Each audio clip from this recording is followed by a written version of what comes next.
J'avais tout fait pour que le Bitcoin fonctionne en toute autonomie. Sans moi, Satoshi, son créateur. Sans intermédiaire. La confiance reposerait sur le code. Elle s'incarnerait dans le réseau. Dans mon silence, le Bitcoin s'épanouissait, se consolidait. La multiplicité et la dispersion grandissante des machines qui faisaient tourner mon programme le rendaient inattaquable. Chercher à découvrir ma véritable identité n'y changerait rien.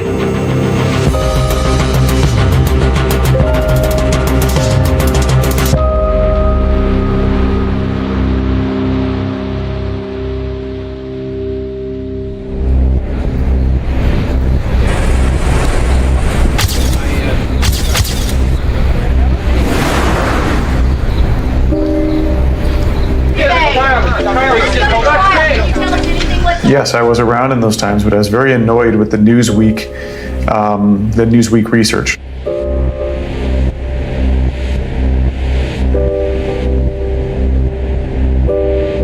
What Newsweek did is they found a guy named Satoshi Nakamoto, and they're like, we found him.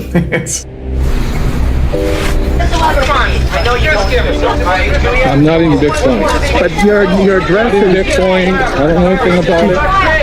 Satoshi wouldn't have chosen his real name, and so they were literally looking for a John Doe, found John Doe, and said that was Satoshi.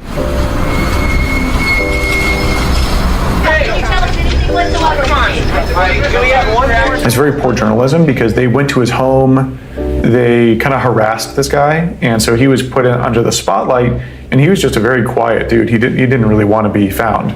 So it was a very uncomfortable position for him and very unethical on Newsweek's part. The main reason I'm here is to clear my name that I have nothing to do with Bitcoin, nothing to do with developing.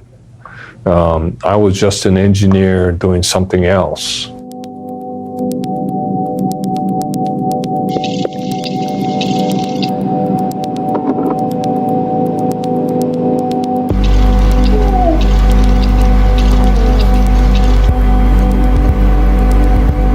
When the first transaction occurred, which was 9 days into the Bitcoin blockchain, Satoshi Nakamoto signed some amount of Bitcoin that they had mined and sent it to an address that we know belonged to Hal Finney, a computer scientist who was one of the first people interested in Bitcoin and communicating with Satoshi Nakamoto.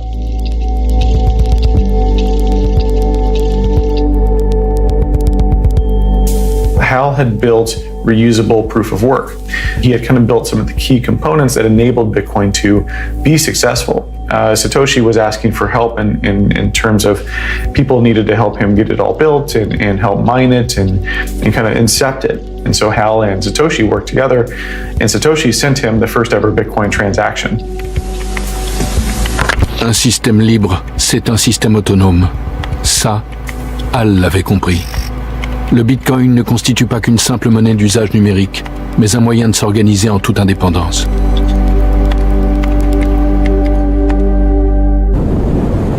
Il y a une intuition qui est révolutionnaire, c'est d'avoir décidé par un acte proprement souverain que on allait faire payer le coût d'entretien du système en le rémunérant avec la monnaie du système.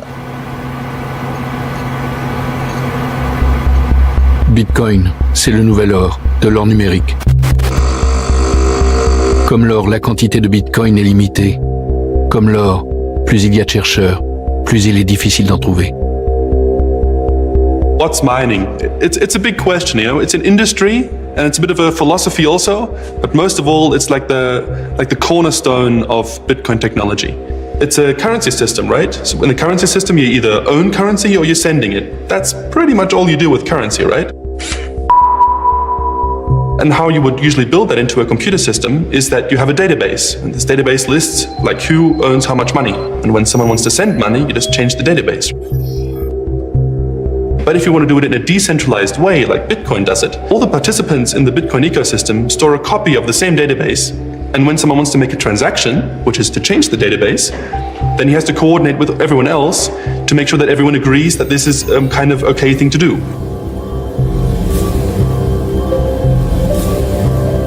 Il est plus difficile de pirater 20 000 ou 100 000 ordinateurs, si on veut modifier ce registre, que pirater un ordinateur bancaire.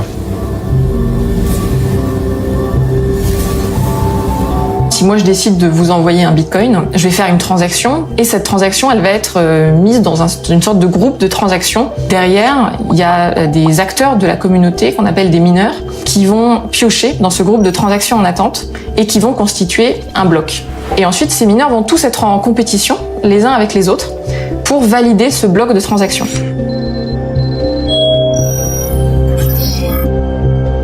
The network kind of creates a very complex mathematical riddle that someone has to solve in order to progress the blockchain, to create a new block in the blockchain.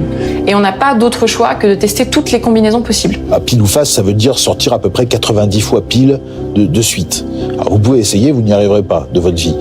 Ça veut dire qu'il faut le faire des milliards de fois. Bon, ça ne veut pas dire que le problème soit compliqué, c'est que c'est onéreux en matériel et en énergie. Et il y en a un qui va réussir plus vite que les autres, qui va gagner cette compétition, qui va donc gagner des bitcoins, c'est comme ça qu'il est encouragé à faire ça. Et il va dire aux autres, voilà, regardez, j'ai réussi la compétition, les autres vont dire, ok, bravo, c'est toi qui valide le bloc, ce bloc va être ajouté au registre, et à ce moment-là, la transaction va être considérée comme validée, et donc vous aurez reçu le bitcoin que je vous ai envoyé.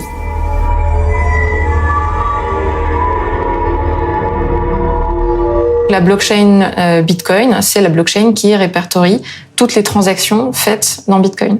Et elle répertorie ces transactions depuis l'origine. La blockchain, c'est quelque chose qui existe avant Bitcoin. C'est une très vieille idée, qui est que si chaque information est liée à l'information précédente et qu'on est en mesure de remonter la chaîne, ça a une certaine solidité. Moi, je dis parfois, ceux qui l'ont inventé, c'est les marchands d'art.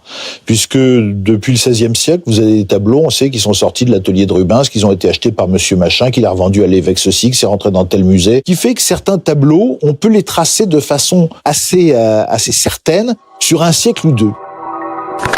Plus le temps passe, plus une transaction se cristallise sous les strates de celles qui suivent. Pour la modifier, il faudrait les modifier toutes, et sur des milliers d'ordinateurs. Pas infaillible, mais presque. Ce système du minage est extrêmement important pour contribuer à sécuriser le système. Personne ne dépensera cette consommation d'électricité s'il n'est pas certain que toutes les transactions du bloc sur lequel il travaille sont légitimes. Parce que s'il le faisait, ce bloc serait rejeté par l'ensemble du réseau et il aurait donc perdu cet effort, cette dépense monétaire, financière et énergétique qu'il a consenti. I trust the Bitcoin system, but I don't trust my neighbors, and I don't trust the miners, and I don't trust the transactions that I see, and I don't trust the blocks that I see. I verify everything, or rather, my computer does. And because everybody's verifying everybody, and because nobody trusts anybody, we can all trust the ultimate result, because it's been checked by so many thousands of computers, because it's so difficult to tell a lie on the Bitcoin network.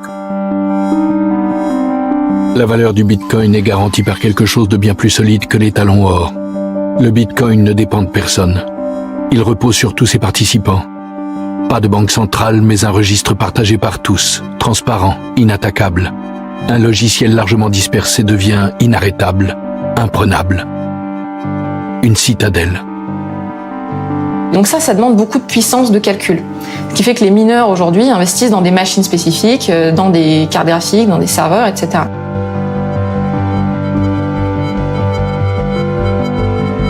People are worried that Bitcoin mining is using too many natural resources and is polluting the environment disproportionately. Of course, they're right. Sure, it's using power, of course. It's not a free resource. But we have to see it not only as a cost, but we have to see it as an investment.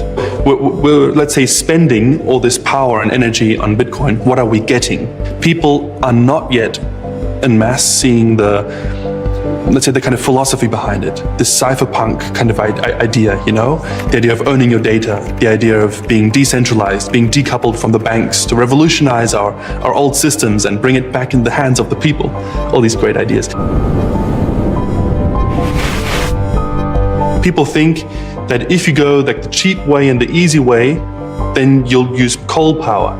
And if you invest more money and you do the more responsible thing, then you'll go for green power. And actually, coal power is not so cheap.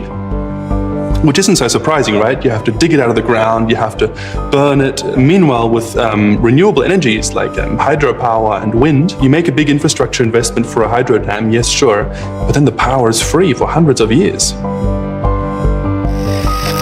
Défendre la vie privée a un coût, et ce coût est énorme. Les détracteurs des monnaies numériques font semblant de ne pas voir que la planète paie le prix du monde électronique. Nos actions virtuelles impriment sur le réel une marque indélébile, celle de la pollution numérique. Et je ne parle pas que de mon programme. Une part non négligeable de nos existences se déroule en ligne. Le Bitcoin est aussi utile, voire davantage que les réseaux sociaux ou les plateformes de streaming. Et il est là pour rester. Cherchons à l'améliorer.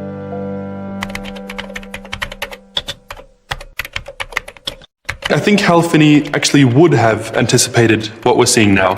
And you can see in like those emails that are public, that were between him and Satoshi, talking about the carbon footprint, talking about more and more like miners kind of becoming professional miners. All of these things I think were talked about in the first days of Bitcoin being published. And it's just a mirror of how things actually happen.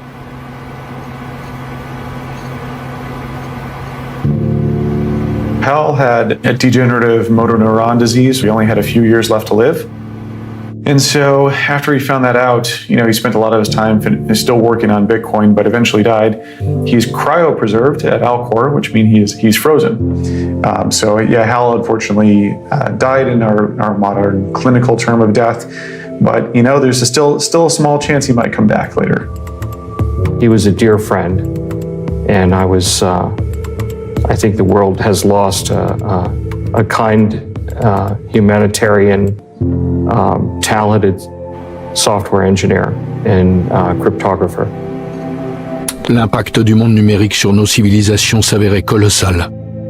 Nous vivions en direct l'avènement d'une société nouvelle, aux organisations différentes, qui aurait forcément besoin de sa monnaie, sans frontières, inarrêtable, autonome et donc libre.